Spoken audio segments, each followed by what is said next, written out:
Ladies and gentlemen, boys and girls, thousands of memories are created and captured in each photo taken on your magical vacation. We proudly present Capturing Magic, where we help those moments live on forever.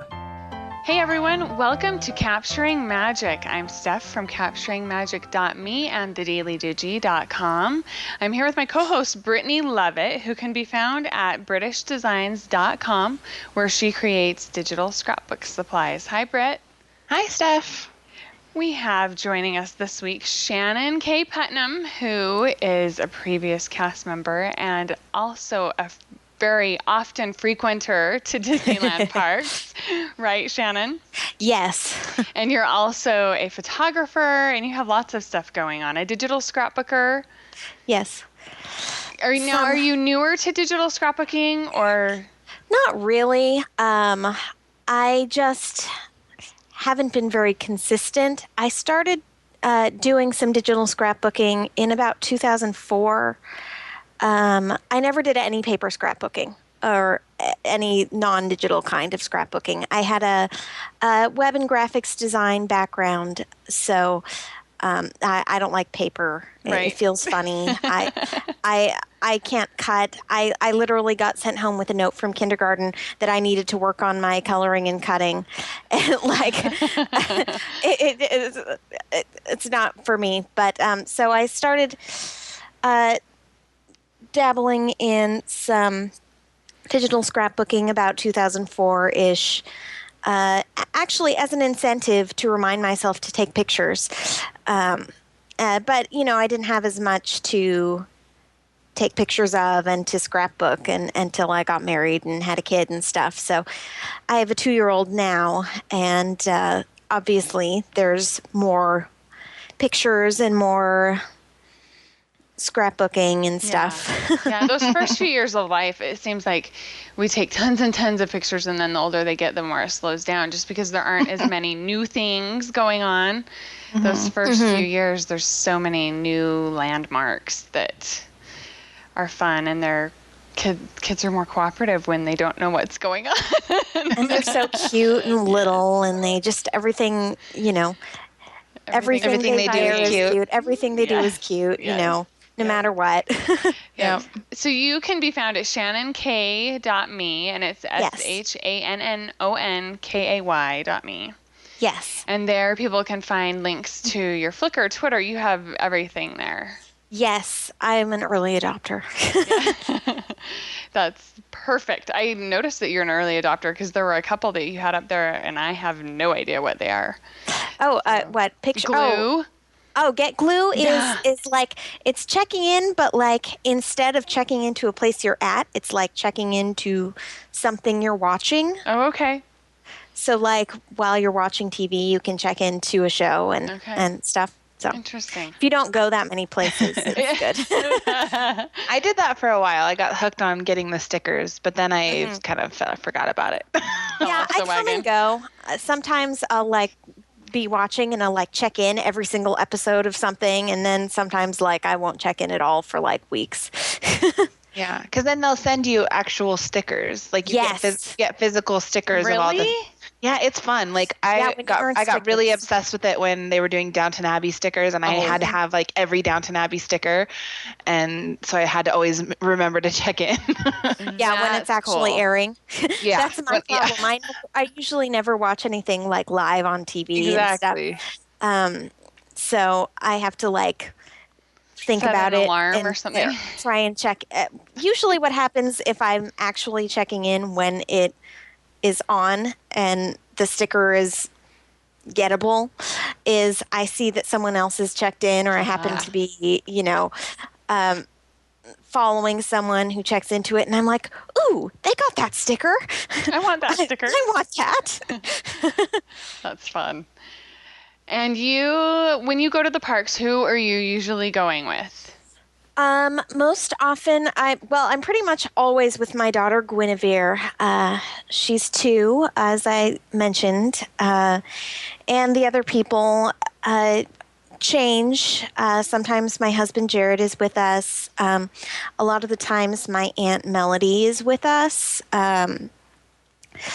Sometimes we have a big group if there's some sort of thing going on. Like earlier this week, it was my cousin Chloe's 5th birthday.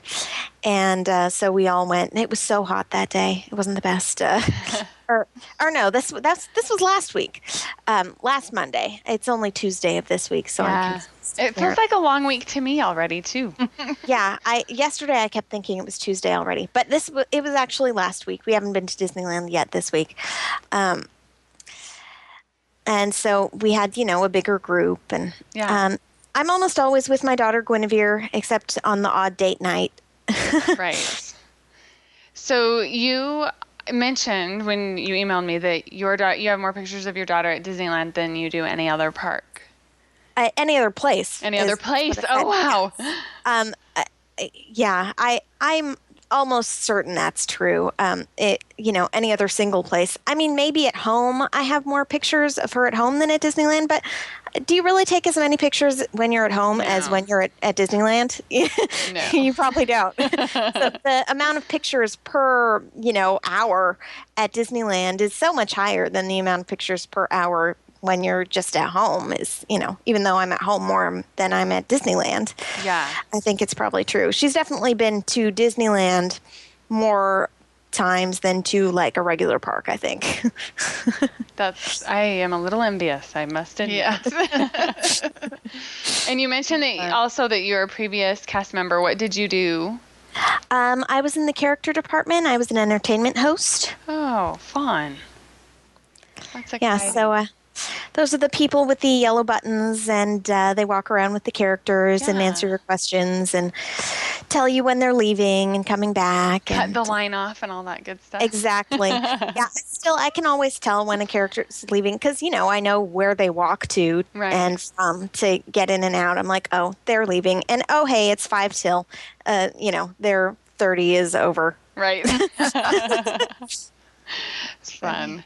Okay, so one of the news items that we were going to talk about today really quick before we get into our discussion topic is that this week Disneyland announced that they announced a different Instagram account at Disneyland on Instagram now. I saw that. Yeah, and it's all fan photos based, and so you can @ them and your Instagram photos and they'll pick them up and include them in their feed. I think it said use hashtag Disneyland. Oh, did it? I thought it was adding them. Okay. Probably that would work too, but I followed them already.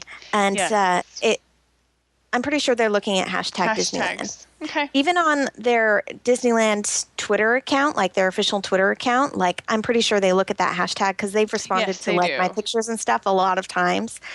So. Yes, they do. Their little description says to add the hashtag Disneyland to the photos. Perfect. So. Which most people do anyway when they're Instagramming Disneyland photos. Yeah, nice. So and I'm simple. sure they just have someone, following that hashtag and looking for good ones. Yeah. Yeah, and they've only done a few so far, but like the 5th one is Tanya's picture from Tanya, who's on our team and has been on the show.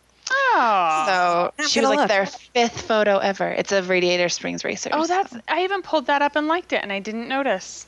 Yep, how Tanya. funny. That's awesome. Or I didn't like it. I liked it just now.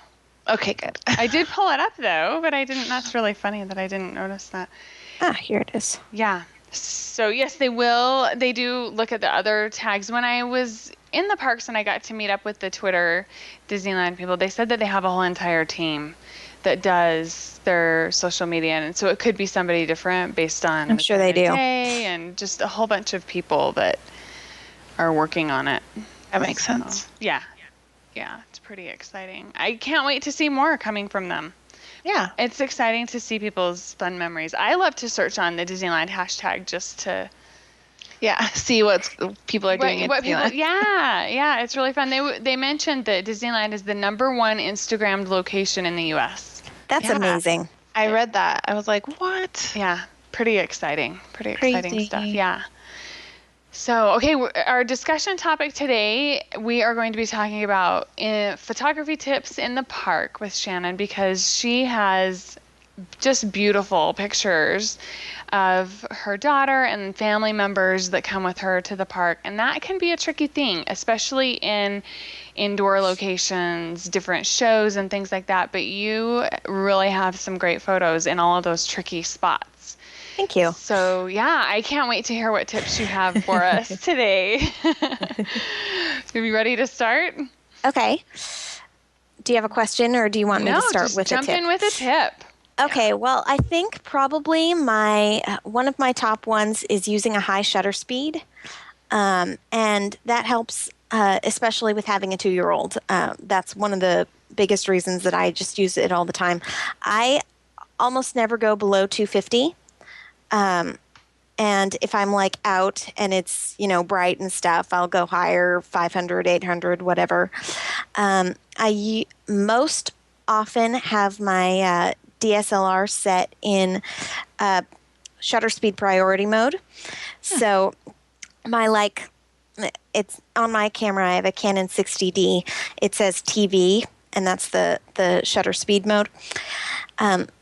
So I usually have it set to 1/250th, and then I have ISO on auto usually, and then if I need to change it, I change it to something specific, and then it picks the aperture for you. So that's like my default setting, because if it's lower than that, I usually find that there's a lot of motion blur, and people move and they blink, and it's just not that good. Right. Especially the 2-year-old. Yeah. Especially the 2-year-old. I would always make the ISO higher rather than make the shutter speed lower, because it just is better. I think a picture where they're in focus still is better than a picture that's a little less grainy, but they're moving and blurry. Yeah. Good point. Grainy is better than blurry. Yes. It's a good point. If you have to choose. Yeah, I mean, you have to pick your battles, obviously, in all the different situations. Another thing is taking test shots. Yes. That's a really good tip. I have a question for just one second, if we can back up. So for people that maybe are newer to photography and stuff, what do they need to look for when they're setting their settings? You said on your Canon it's the TV mode. Inside their camera and on their dials, what are they looking for to get it to the settings that you're talking about? Okay, well, on my camera, it's the little dial thingy, circle dial, and TV is the mode that I use. And then if it's in that mode, the little scroll wheel automatically will change the shutter speed, because that's the priority. But if I tap my shutter speed, tap my shutter button, that sort of exits. And on the screen, on the back of mine, it has little boxes that say like 1/320. That's what it says now.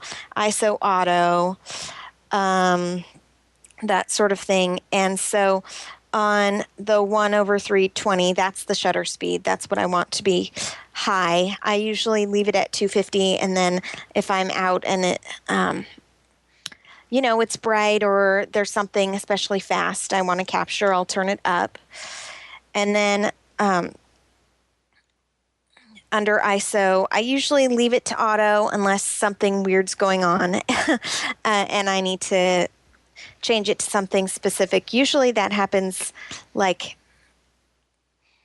indoors in a show or something like that. And then it says ISO, and mine says auto because it's at auto. But then if I scroll along, it says like 100, 200, 300, 20, 400, 500, etc. Right. So when you were, because some of the pictures that I saw in your Flickr stream were your daughter inside Disney Junior. And those are hard photos to get and have. Those are like impossible. Yeah. I wanted to ask that exact same question because Most of my Inside Disney Junior, the show photos are garbage. Well, I took a ton more. That's one of my other tips. Take lots of take lots of shots, and then just pick out the good ones. And I usually use like burst mode or low speed continuous. So like when I focus and then press the shutter down, it will keep taking pictures. It'll take a few instead of just one. I actually specifically pulled out the Disney Junior Live ones and like looked at the settings and stuff, because the show, I actually used a different mode when I took a picture of her watching than I did when I was taking pictures of the show on the stage. For this one picture of Guinevere watching Disney Junior, it's an ISO of 6400, aperture of 1.4, and it's 1/250th of a second. So, I mean, that's as low as I go on shutter speed. And like I mentioned, and of course you could try and make the shutter speed a little lower and get a little lower ISO or get a little sharper aperture or whatever. But I think the biggest point is to just sort of keep it focused on their face and sort of wait until the light actually hits it, because there are like lights all around and they turn their head, and there are searchlights, or the light from the show sort of lights it up. And I think that's the best one. Is really the front of her face is being lit by just the ambient light. So you just have to sort of keep focused on them and wait a little bit and until the right picture arrives. And that's true also of just like sometimes Guinevere will just look at me with this cute little smile, and if I'm ready, I can capture it, but it doesn't stay long. So be ready. Yes. Yeah. That's a big tip. Be ready. That's yeah. That's definitely a tip.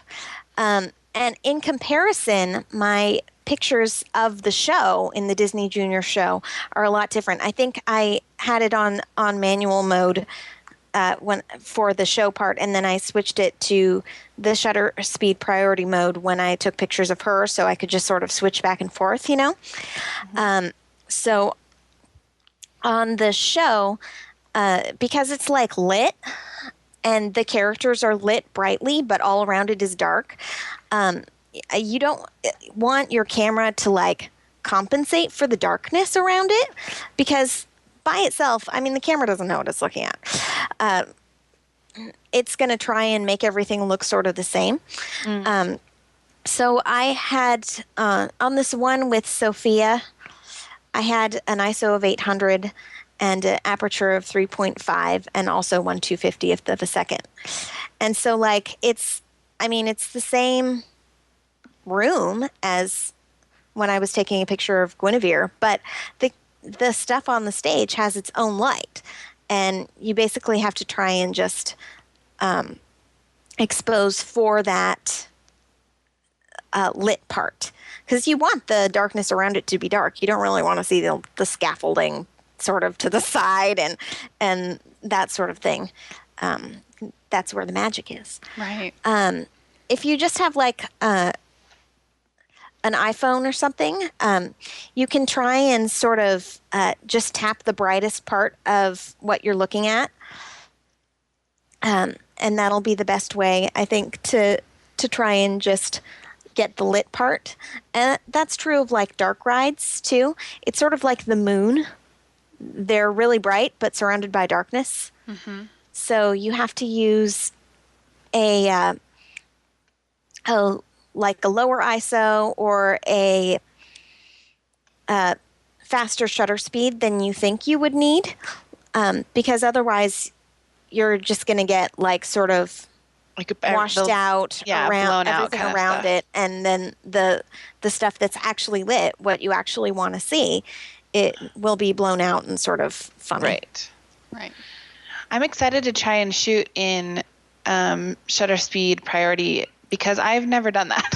You know how you just sort of get in a mode of how you shoot and then you don't really try other modes so much? Like I always shoot in aperture priority. Like that's just how I learned. And so that's used to do, and that's how I learned. And I took lessons from actually a brilliant landscape photographer, and that's what he suggested. But then like in practice in my life with my 2-year-old, it just made more sense to use shutter speed priority mode because I realized, well, hey, that's my priority.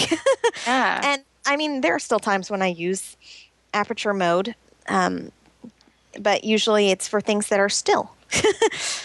And so what's the difference between the two? Well, shutter speed priority mode prioritizes the shutter speed. So if I specify the shutter speed in, say, 250, and then it'll automatically pick the aperture for me. So if it's darker, the lens I've got that I use most is a 30 millimeter fixed length lens that goes down to 1.4. So it's like sort of dark here in my office. So it's picking 1.4, which is my most open aperture, which lets in the most light. And I also have my ISO on auto, so it auto picks that too. But I can change my ISO if I want to, off of auto and onto something specific. If you need to. Alternately, aperture priority mode prioritizes the aperture. So you get to pick the aperture, and the camera picks the shutter speed based on that other stuff. So like, when I was shooting in aperture mode, it just seemed like it was never picking shutter speed that was as fast as I wanted, and it's like the camera's set to always use the lowest ISO possible. I mean, which is good, but sometimes it, like when you have a moving subject, it's better to have a little higher ISO and be able to get a good shutter speed. So yeah, now I just mostly keep it in shutter speed mode, and so excited to try my default mode. Yeah, no, it's amazing. I want to do it like right now. That's awesome. Yeah. So the aperture is the depth of field, right? How much of the background is going to be blurry or in focus, or how much of well, the aperture it does control the depth of field, but it's, you know, the hole in the camera, like in the front, it's that thing with the blades, and it at the larger numbers, or this, which are the smaller, is a smaller aperture, it's closed up really small, so it's like a sharper focus. It's like, you know, if you hold up your fist to your eye and sort of look through it, you can like see sharply, if that makes sense. Mm-hmm. Yeah. And then the when it opens up bigger, it lets in a lot more light, but it's not as sharp. So interesting. That's a great explanation for that. Yeah, very good. Oh, thank you. Okay, back to your list of tips. Okay. I said take lots of shots, and low speed continuous mode is one thing that I use a lot. And then use or share only the best ones. I have so many more pictures that I've taken that than like what is posted. Say, as an example, in my in Lightroom, which I use to organize my photos, in my Disneyland 2013 favorites collection, there are 506 photos. In my Disneyland 2013 collection, with just all of them, 3,462. Wow. It makes me feel better, because sometimes I get really hard on myself when I'm like going through my photos. I'm like, okay, I have 2 good ones of this whole moment. That's and all like you need. 20 awful ones. And so I'm like, oh, all these wasted frames. But really, that's all you need. I mean, it takes all those shots that aren't that good to get the great ones. You have to like wait for the great one. Yeah, that makes me feel better, because I sometimes feel like when you see people's Flickr streams, like yours is so beautiful and all your pictures are so gorgeous, it makes me feel like all your pictures just turn out perfectly. Yeah. Oh, no. Oh no, I pick the perfect ones, and there's no point in posting the non-perfect ones, clearly. But feel better, Shannon. No, I'm just kidding. Oh yeah. Well, maybe I'll post a screenshot or something of all the cast-offs, the throwaways. Yeah, and then sometimes there are some that are just mostly the same. It's just pointless to post a bunch that are pretty much the same, in the same shots. Let's see what else. Oh, I have this thing about portraits versus moments. And obviously when you're somewhere like at Disneyland, you want to get both. And I don't think there's anything bad about taking posed pictures. I mean, you want them. They're good too. But, sorry, I bumped into my microphone with my hand as I flailed. I do that too. Yep. All that fling stuff. So. Yes. But I do it too. Yeah, my mother always said, don't flail. Obviously, you're going to want those posed ones, but those are to me like portraits, and you want portraits. I mean, those are the ones you're going to give to grandma and stuff. You want the moments, and those are probably mostly what I have, and those are more, the Candids, and those are great, but the post ones are good too. I mean, those are the portrait kind. Like when you stand in front of the castle and you take a posed picture, that's good. I mean, and sometimes that's the only way you can get that moment photographed. Because sometimes, like if you're on a ride or something, you can't quite get a picture of people riding it. You can't get your kids in, or it's too dark, or it just moves around too much, or the angle's wrong. You have to stand in front and take a picture, or it's not, you don't have a picture of whatever that is. You didn't capture the memory, I guess. For some reason. Is what you're saying. Yeah, you didn't capture the memory, and sometimes you need that. And, you can take your family portraits at Disneyland. That's what I do. Yeah. There's no reason not to. And for yourself, and sometimes moments turn into portraits, and portraits turn into moments. Like I always try to take pictures of the people. Like if I'm about to take a picture of my parents with my daughter in front of the castle or something. We go with my parents sometimes too. I forgot to mention that.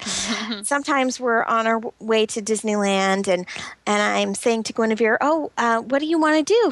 Who do you want to see today? And she's like, Mickey Mouse, Cinderella, Granny. I'm like, oh no, she's not coming today. I'm sorry.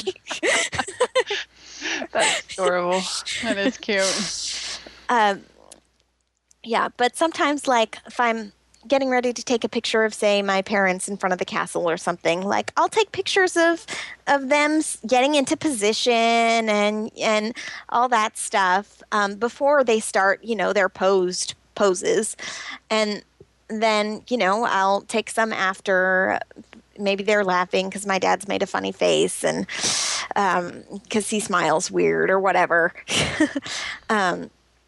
Another tip, this is from my sister Holly, who's a face painter at Disneyland. So if you see her, she's blonde. She's pregnant right now, so she'll be obvious. Can't miss her. Can't miss her. And she's in plain clothes 'cause she's a lead. So is tickling. If you have someone in a group photo, especially little kids, but it works on me too. My sister does it to me all the time when we're taking a picture together to make them smile, is you just tickle them on the side. Perfect. Fun. Which is sort of a funny thing, but it really works. Yeah, we use that with Scarlett quite a bit. Mm-hmm. That's adorable. Yeah, and so you never know when a moment is going to turn into a portrait, or when a portrait is going to turn into a moment. So just being ready for both of those. And not sacrificing one for the other, too, I think. Yeah. I mean, you don't have to wait. If a moment's happening, take a picture of it. If a portrait suddenly happens, take a picture of it. I have a great example of that, actually, now that I think about it. It was Valentine's Day week at Disneyland, and I had Guinevere and my husband both with me, and they had this heart thing, where the Christmas tree usually goes, that sort of place, on Main Street. And we took a picture in front of it, and I wanted to get one of just me and my husband.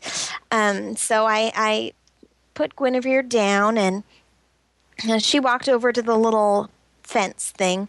It was like, okay, she's letting us. All right, so we take the picture by ourselves. It's a miracle, But then she just stood by this railing around like a planter with these purple flowers. She's wearing a Sophia the First dress, and she just started posing.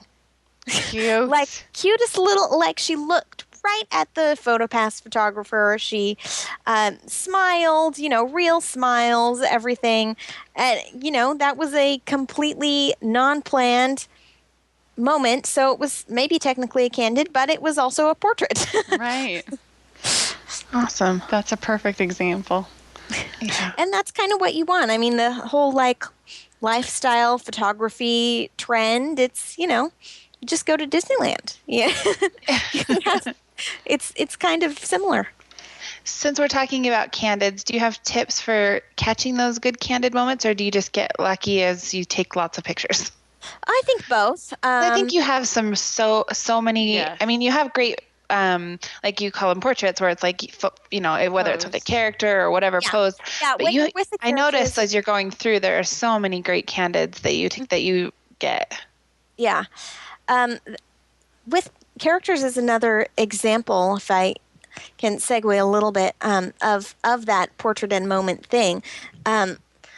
Because obviously when you take a picture with a character, they're going to pose, and it's going to be that portrait kind. But when your kid is going up to the character, that's a moment. And my daughter's best pictures with characters are almost always either at the beginning or at the end of their interaction. Either it's at the beginning when she's going up to them and excited to see them, or at the end when she's finally warmed up to them. So, like, I have some of her with Pluto, and she's laughing and giving kisses and stuff. And that's just candid. And yeah, so cute. I know which ones. I was looking at the ones that I think you're talking about, and they're so cute. The funny thing is, that day she had chosen to bring a little Pluto figurine with her to Disneyland, and she showed it to him, and he put it on his nose, and it was really cute. That's cute. Actually, that's another way to get good candids, especially with character interaction, is to sort of try and give them something to do, as whether it's signing their autograph book, or sometimes we color pictures for the characters and give it to them. We did that on Fairies Week because we knew we were going to see Tinkerbell and stuff. So I just made printouts on a sheet of cardstock, and I put 4 on the page. And what I forgot to do is put "from Guinevere" on it, but I cut them out, and she colored them, and she was able to give one to each character, and that gives them something to do and a little more interaction, that sort of thing. Yeah, really cute, great idea. I love this picture I just pulled up on your Flickr stream of Guinevere hugging Minnie Mouse, and she's looking like right into the camera, just the biggest cheesy smile. And I always think, okay, so when you're taking your character pictures, because the ones before that in your stream are her, the regular pose with Minnie, but then her hugging Minnie, that's the one that it makes I'm almost ready to cry over here. Seriously, yeah. The hug photos are my favorite. Given a hug, those are the best. For some reason, her best hug photos have been with Princess Aurora. I don't know why. It's not her favorite princess that I think. I mean, she's 2, so who can tell what her favorite anything is? I thought she liked Cinderella the most, but she's had the best hug pictures with Aurora. She's had several different ones. It's like every time we see Aurora, we have this great hug photo with her. Actually, the last time we were at the Fantasy Fair, the Aurora recognized her. She was really? Is it your first time here? Oh, no. We've been here lots of times. I think I've seen you before. And I was kind of wondering when that was going to start happening, or if they recognized her, but if they didn't say anything. Yeah.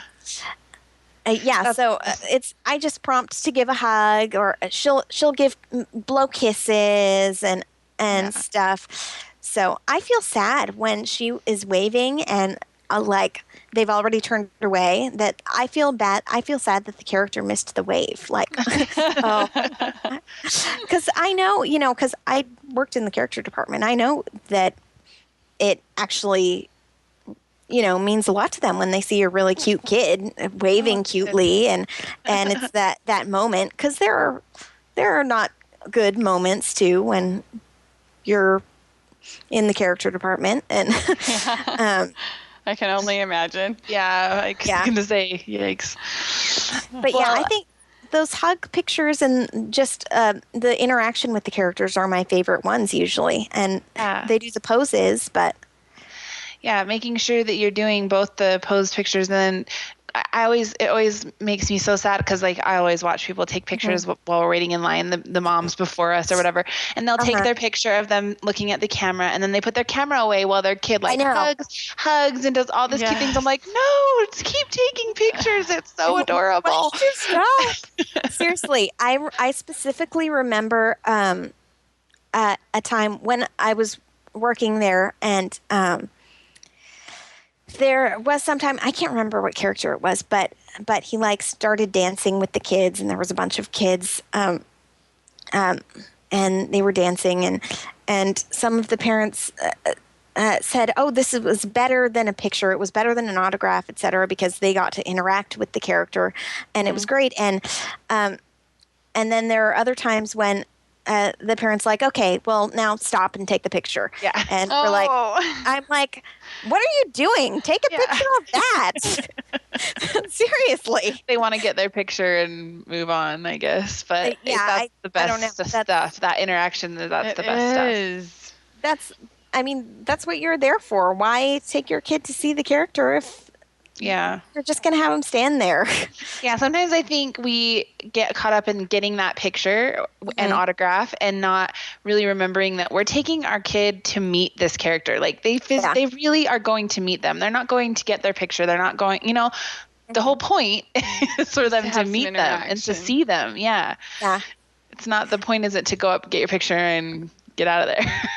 Yeah, sometimes Guinevere will just sort of walk up to them and stand next to them like she's waiting. So, okay.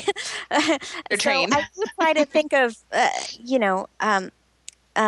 more and more ways to let her have interaction with them, the tasks, giving, coloring pictures, or, showing them something, and they save the pictures. And I can tell you, in their break rooms, they probably have a bulletin board full of pictures kids have given them and that sort of thing. So that makes me happy. I always wonder if it's like something they can keep, or, Oh, yeah. I mean, there was this rule about gifts, and you have to give them back 3 times, but then you have to accept them because some cultures will be offended if you don't accept their gift. And but if it's a picture you've colored or something like that, that's not a problem. They can take those. I did have actual list of tips for candid shots. Oh, yay. Getting distracted. But always be ready. Obviously, I've been talking about that already. But just, have your camera at the ready, and available. Just take pictures of what they're already doing. If you're eating lunch or waiting for the parade or waiting for anything, I take lots of pictures while we're waiting for stuff because, she's just playing and standing around and looking at things. And so I have lots of pictures sitting waiting for the parade, in lines for stuff. I even take pictures of her playing with strange kids we don't even know. Sometimes I feel bad that I don't know the people because then they can't see the pictures because I don't know who they are. So I can't give them to them. But, it's so cute. They're meeting little friends, and and having those different interactions. So sometimes when you see another kid in a picture with Guinevere, I might not even know who it is. Just another little girl in a princess dress that they decided to play together. I wondered about that in your Flickr too. stream. I was like, who's this cute little girl? I know. I wonder if that's just someone she met there. I mean, there are a couple, of my cousins or whatever, but most of the pictures of other kids are just strange kids. I don't even know. Awesome. Take a couple of shots right where you are, just in case the moment doesn't last very long. Then try and get a picture from the best angle. Like, if something amazing happens, stop right there and take a picture right where you are, or take some right there, because it might not last very long. But after you take those couple, then you can try and get into a better position, a better angle, whatever, to back up a little, whatever you need to do to get a better picture of it. That's a really good tip for if you come upon a character that's walking through the park. Mm-hmm. Just hurry and take some pictures, because if you try to run in front of the character, they're on a mission and they aren't going to wait for you. Oh, yeah. Yeah. And so you have to just shoot pictures and get as many as you can. And I agree. And then try to get in a better angle, because you might not get any photos otherwise. To change your settings, like that too. Like, even if you're not physically moving, if you need to change camera settings, is a great tip. Just take some, wherever you are, however your camera is, and once you've got a couple, then try and move and make it the best possible, because it might stop. Yes. Yeah, you might miss the moment. Try not to warn your family that you're going to take a picture, if possible. It's not very sneaky if you have a giant camera, but, if you try not to prompt them, they might not pose, etc. You might actually get a picture of them doing what they're doing. Naturally. It's good. Get in the frame now, crop later. I just try and make sure that, for Candids anyway, I just try and make sure that everything I want is in the frame. And, sometimes she moves, or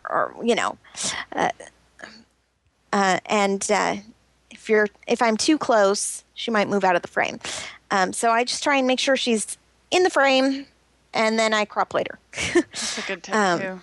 Yeah. I mean, if you're taking a portrait, obviously you can crop while you're standing there. But if you're taking a candid and it's a moment that's just showed up, you just want to make sure everything's in the picture, and then you can crop later. There's nothing wrong with cropping later. Yeah.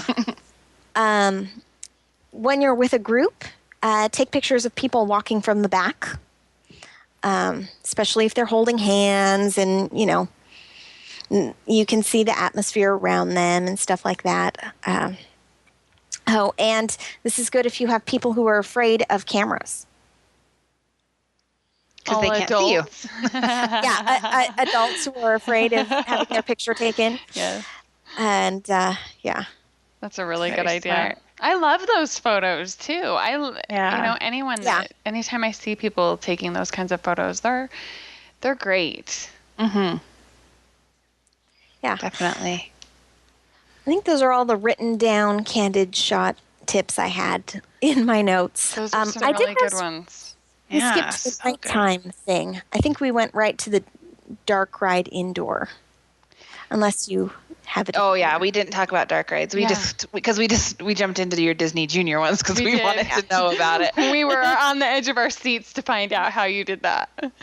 Well, the dark ride thing was I think I did talk about that, because it's kind of the same as taking a picture of the show. Mm-hmm. That's pretty similar, because it's like, it's lit with darkness around it. Yeah. But nighttime, like outside, is a little different. And I did have a couple of suggestions. One thing is, remember that you need a slower shutter speed for fireworks to get the light trails. You might.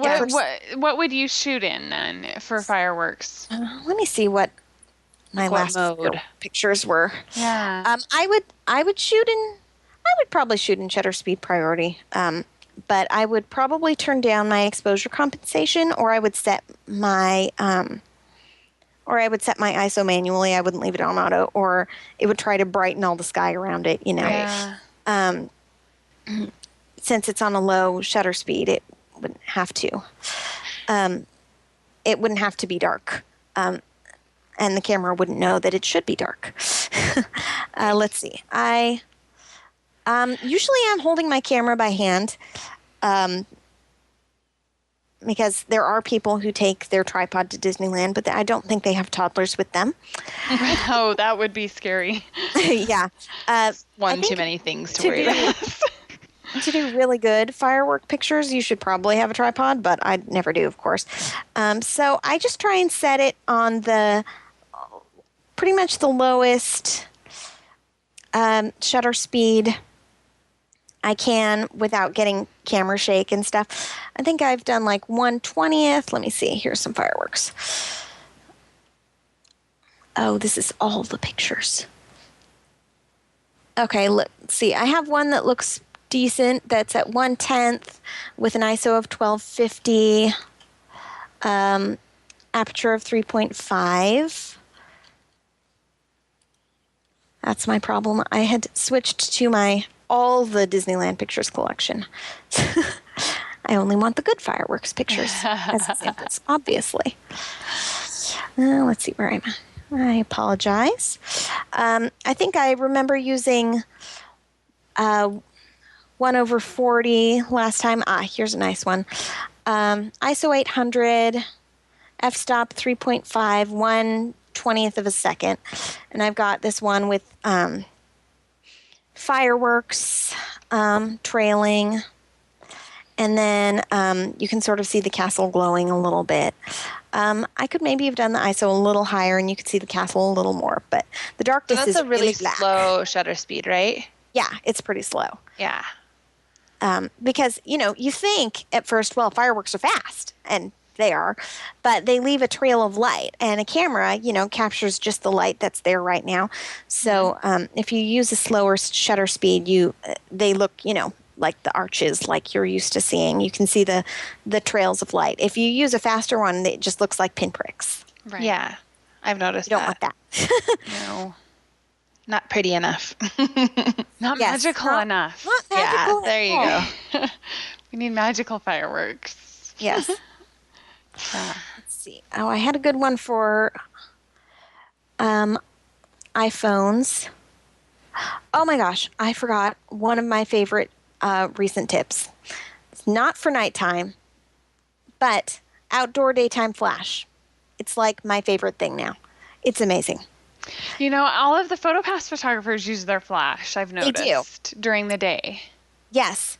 And that's because, there's bright sun, there's lots of shadows and shade with dappled sun on the trees, and you can't control your location, really. I mean, if you can't. You're going to be where you're going to be, and the lighting's not going to be perfect. I use a Speedlite external flash on my camera most of the time, and I use it with the high-speed sync pressed to on so that I can still use my higher than 250 shutter speeds.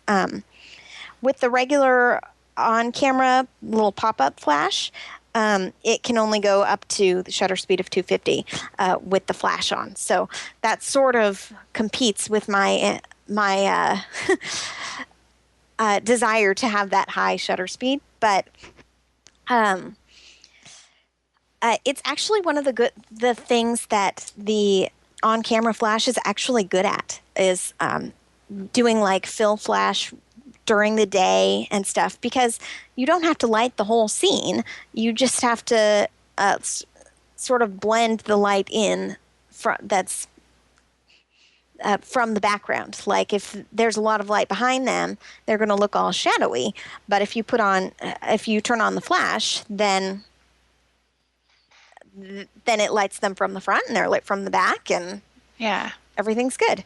And I do use a diffuser cap on my Speedlite also. And if you just have the on-camera pop-up flash, it can help to try and diffuse it. There are little like cover things you can get. I don't have one of those, but I have, before I got my Speedlite, sort of covered it in a Kleenex and taped it on, and that actually kind of works. Yeah, I've heard that before. Yeah. And I haven't tried it like with my iPhone or anything, but the outdoor flash thing might actually work there too. Which leads me to my nighttime thing. One good tip for if you're using a phone, the flash photos at night just look really bad usually. They're like, I guess it's because the flash is so very close to the lens. It just is like everything's really washed out and people's eyes are glowing and it's terrible. One thing you can do if you have someone else with another phone is use the video light or a flashlight app or something, and then you can hold it a little to the side to light your picture separately, or have someone else hold it for you if you have a whole bunch of people with you. And that's much better because, you know, if it's so dark at night, you kind of have to have something if you can't move into light. I actually did that while we were waiting for the candlelight processional. My mom wanted me to take a picture with her phone of her with Guinevere while they were waiting. And I did that. And she was like, oh, yeah, that's better. Awesome. That's a great tip. I wonder if that would help on the Cars Land sign at night. Oh, it's I bet it would. Hard. It's so hard. Yeah. It's so hard.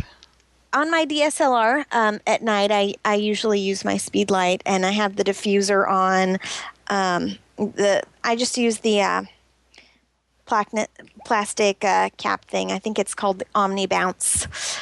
And I mean, now I want a Speedlite. I know. It's so amazing. I've only had it for a couple months, so that's why it's my new favorite thing. Yeah. But it's amazing what a big difference it's made for me. For those who don't know, do you want to talk about what the Speedlite is exactly and what it does? Sure. It's an external flash. It attaches to the top of the camera, and it just sort of it swivels so you can turn the flash in different directions. Do you know what yours is called exactly, or what mine model? is Speedlite 430 EX2. I'm actually holding my camera so I can look at it. Perfect. I pulled it up on Amazon. If people are interested, it's $259. Because I wonder how much that thing is. I want to get one. Yeah, I think it's totally worth the money. And for nighttime and indoors, especially, like Fantasy Fair pictures are like, they're just crazy. Yeah, I was going to ask about if you had any tips for Princess. I do. I've gone several times, and I think I finally figured it out. Good. Let's hear it. Let's see. I will pull up my most recent Fantasy Fair princesses. Let's see. I've got ISO 1600 with my flash on with the diffuser cap. And I believe I had the flash actually pointing at them and not like up at the ceiling or something. With the diffuser cap, ISO 1600, f-stop 3.2, 1/250 shutter speed. And I've done a few at lower ISOs, like 800. But I guess it just depends on how much of the background you want to see. Because with the flash, my most recent ones I have it at 1600. And inside the Fantasy Fair, I'll set my ISO manually because it's so tricky. And I shoot in RAW, and I usually do my white balance later. So that really helps with these kinds of things where everything's red. Seriously, I've gotten some PhotoPass pictures from there, and they're all kind of uneven too. I was talking to one of the photographers, I think last week or a couple weeks ago, something like that, about how hard it is to get it figured out in the Fantasy Faire Royal Hall, I guess is what the building is called. Yeah. And he was like, I know, we're all still trying to figure it out. Yeah. So even there, like sometimes, the benefit of the PhotoPass photographers is that they're there the whole time. Their cameras are perfectly set for that location, and maybe it's not always exposed the way I would do it, but they look good.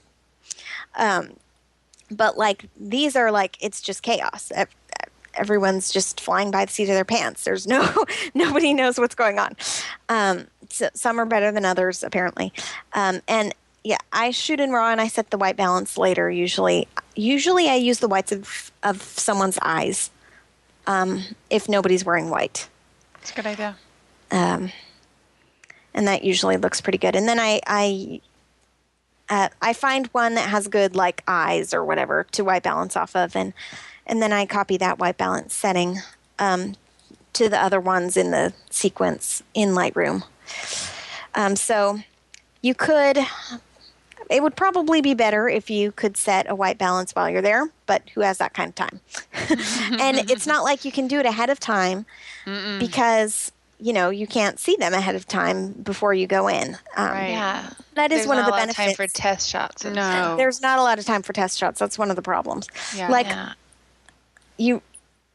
If you don't have a flash inside the Fantasy Faire, it's just... It's not as good. My first few ones in there, I tried to do it without my flash, and I mean, they're okay, but it's the faces are really shadowy. It's hard. Yeah, I was not happy with my photos. Yeah. At all. That's the thing is we're kind of trained to like not use our flash. Like we want to do anything we can to not use it. But sometimes I think, okay, even if you don't have a fancy Speedlite, like just sometimes you just have to turn on your flash and get your shots, because otherwise you're just going to kick yourself after going, I don't even have any. Too.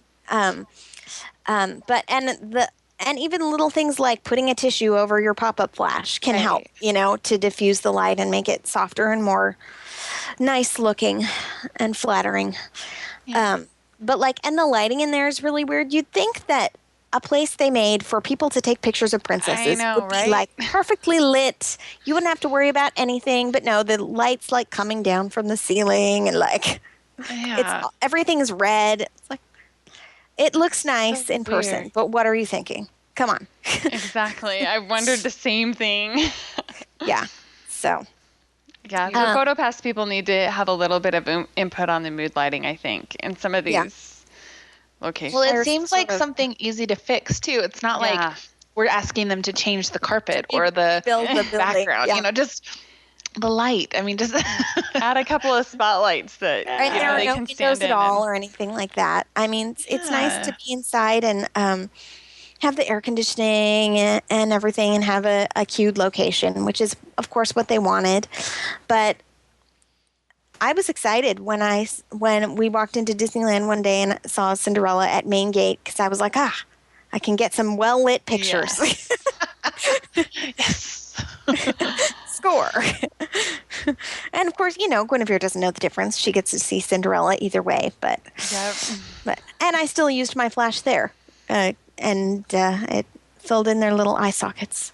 Oh, that's another thing that I like the outdoor daytime flash for, is because sometimes, you get people's, even if the light's pretty good, like sometimes you get a lot of shadows around people's eyes, like they look sunken. If you use a little bit of fill flash, it just really brightens it up. Yeah. That makes sense. It does. Gosh, so many good tips. Yeah, lots of really great tips. Secretly taking notes over here. Not even for show notes, just notes for me. Just notes. And, there's so many good tips. My real secret is go to Disneyland every week and try again. See, you're lucky you can do that. Yeah. It's okay. I've never been anywhere else, so. The benefits of being local, right? Yeah. I mean, I grew up here. I've never been to Florida. I never took vacations growing up. Most of our family trips were to San Diego, which is 2 hours away, and they were 1 day. So that's funny. Usually people were visiting us, though, so I guess that's sort of... I don't doubt it. Yeah, I was going to say. I don't doubt it at all. Well, thank you so much for all of your tips. I'm going to listen back to the show and take notes because, as I've mentioned before, I can't multitask, and so I can't take notes at the same time, but I have a long list in my head of things I want to be able to try, so yeah. I'm excited about it. So let's move on into our picks with pixie dust. Britt, do you have one? Yes, I do. I am picking an author or a blogger, I guess is what you call it, from Babbel.com, which is one of the Disney sites, I guess. And she writes for Disney Voices, and her name is Pilar Clark. And I'm specifically picking... I would recommend you follow her in general and just read all of her stuff. But she wrote recently a really neat article called The Princess Effect, Why It Means So Much More Than Sparkles. And it's about the Merida coronation that just happened out at Walt Disney World, and kind of about some of the controversy that people were freaking out about her, the artwork that kind of circulated online. The new look. Yeah. And everything I read of hers, I love, because she's super straightforward. She's kind of edgy. She just says it like it is. And I almost always fully agree with her. And everything she wrote in this particular article is I could 100% stamp ditto on it. And just, I love the way she writes. And she has young daughters, and she writes a lot about Disney World.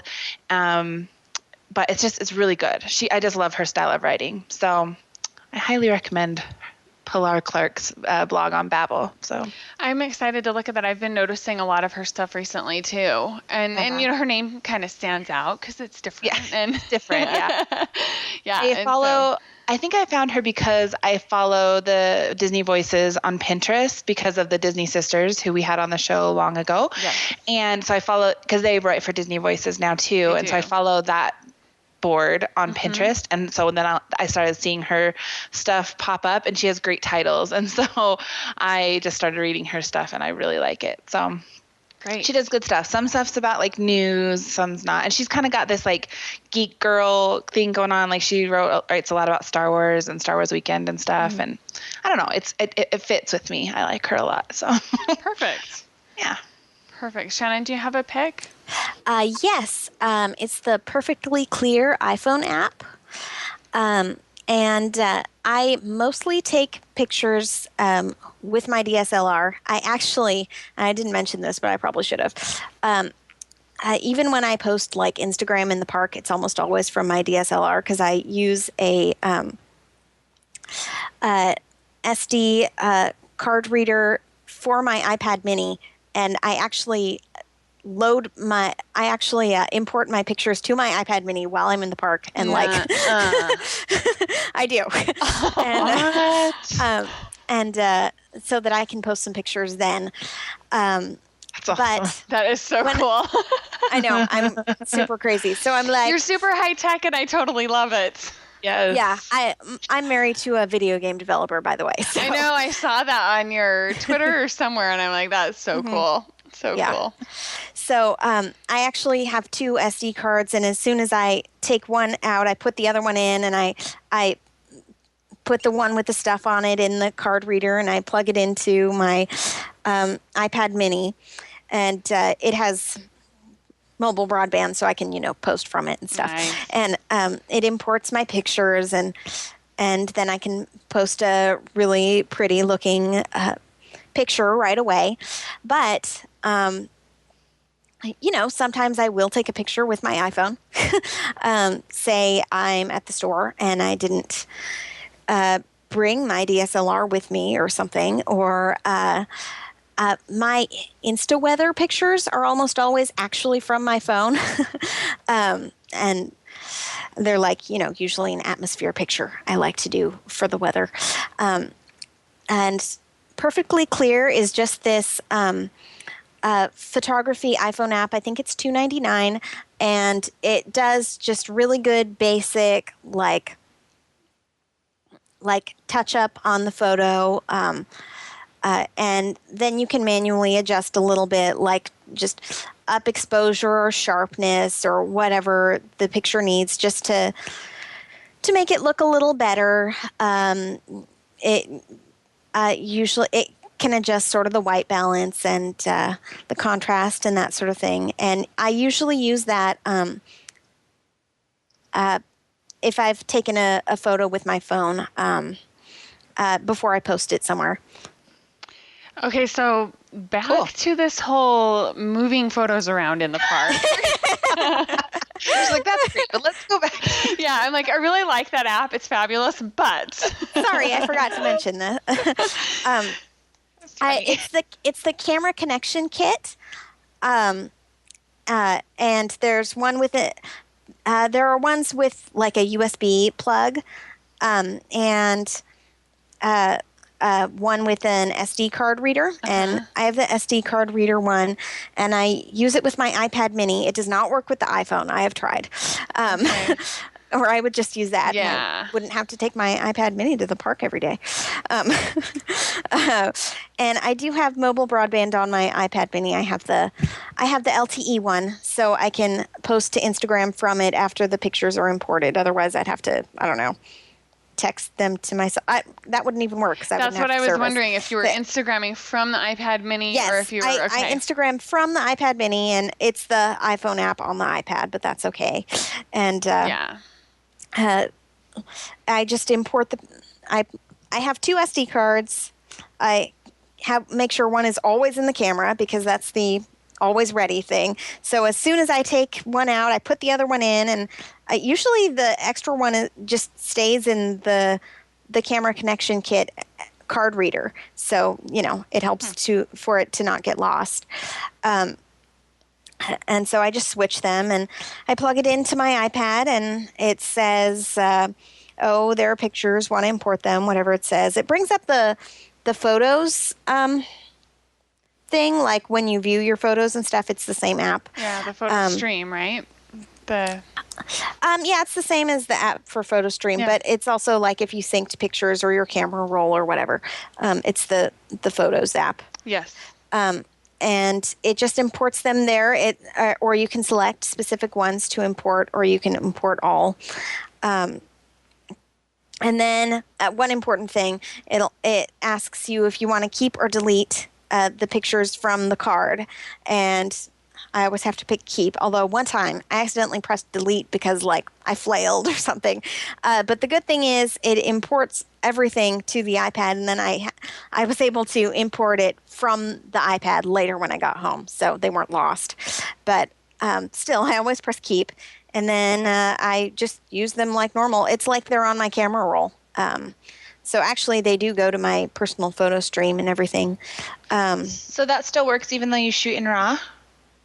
Yes, I do. I do actually. When I'm in the park, I usually have it set to RAW plus JPEG, and I just use a small or medium JPEG, because I don't need a huge JPEG if I'm just going to use it to Instagram, and save space.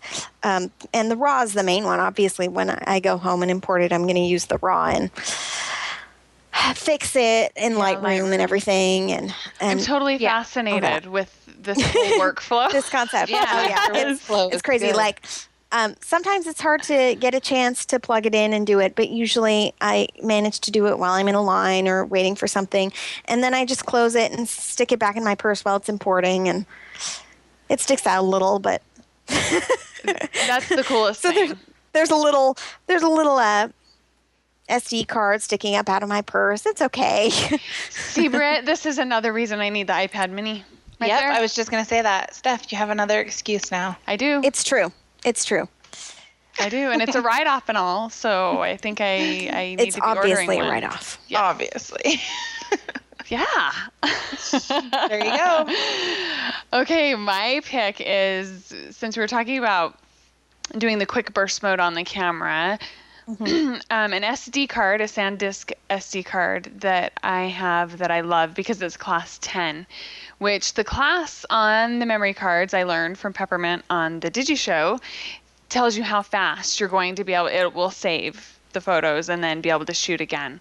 And I was at a soccer game this weekend with my daughter and was able to just shoot like crazy, and it was saving fast like lightning, and I never had to pause and wait for my photos to save, and so I'm in love with this 10 class 32 gigabyte. Yeah.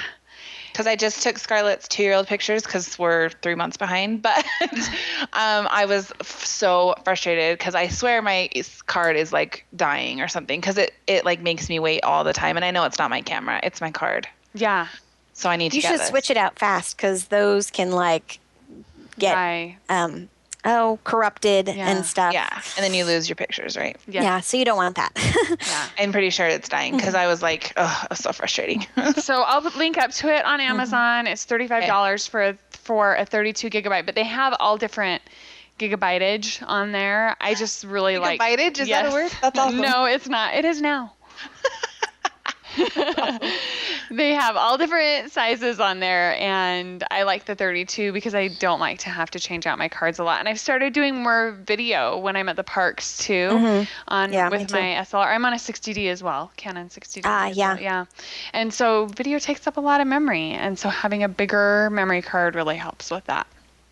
The biggest size they have in that class 10 is a 128 gigabyte. I didn't even know that existed. Yeah, I didn't either. For $158. So there you go. Yeah. You'll never need to change your card again. No. That would scare me for some reason. It probably shouldn't. No, I think it should scare you. Unless you're going to take a really long video, then maybe you'd need it. But I think the camera is actually limited to like 29 minutes or something of video for some like reason, like it. So it won't be classed as a video camera, something like that. Oh, really? Is that what? Because I was videotaping World of Color, and it all of a sudden it stopped. Yes, and flashed a message on there, and I was like, "What? You're doing what? Why?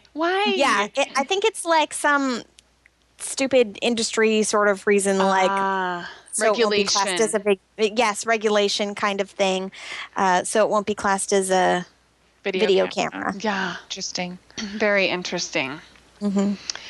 Okay, well, let's go around one more time and remind our listeners where they can find each of us. And this episode, we didn't tell you, Shannon. It will air actually a week from today on the 28th. Okay. So, Britt. I am, as always, at britishdesigns.com. That's where you can find my digital scrapbook supplies, my blog, and links to all the other places that I'm at. So, perfect. Same old, same old. Nothing new and exciting. Yeah. Okay. Yep. Shannon. Yes, I'm Shannon Kay. Actually, my last name is Putman, not Putnam. But that's okay. I don't use it a lot. Sorry. When I was little, I decided that one day I might be famous, so I should use my middle name and not my last name, and then it would stay the same. That's really funny. So that's what I've done. I use Shannon Kay, and you can find me at shannonkay.me. It's ShannonKay. And I'm Shannon Kay on Twitter, Instagram, most places I'm Shannon Kay. If I can't get the Shannon Kay nickname, I'm really upset. I was going to say, that's pretty amazing. That's why you're an early adopter, right? Yeah, so you can... yeah.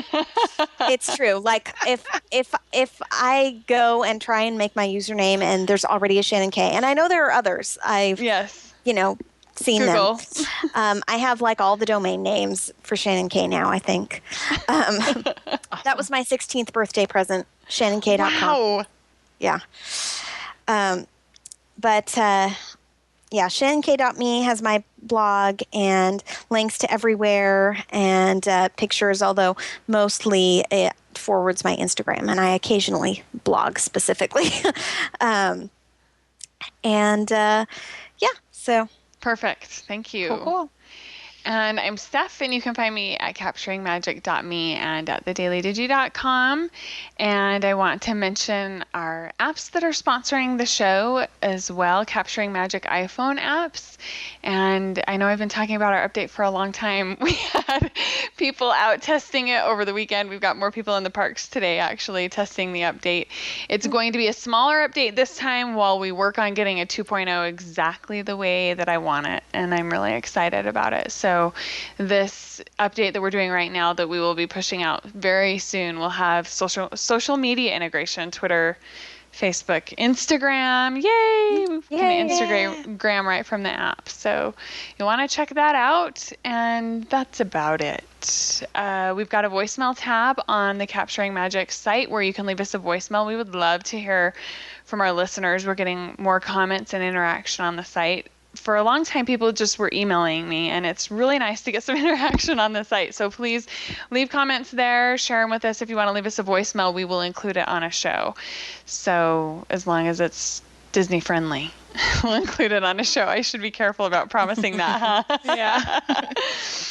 And what else? Am I forgetting anything else? I don't think so. Yeah. That's it. So thank you for listening to the show and downloading and subscribing to us in iTunes. All of that helps us out with our ratings, and we appreciate it. You can email us questions at mail@capturingmagic.me. And yeah, that's it. Okay. Yay. Thank you for being here, and we will see you next time where we will be capturing magic.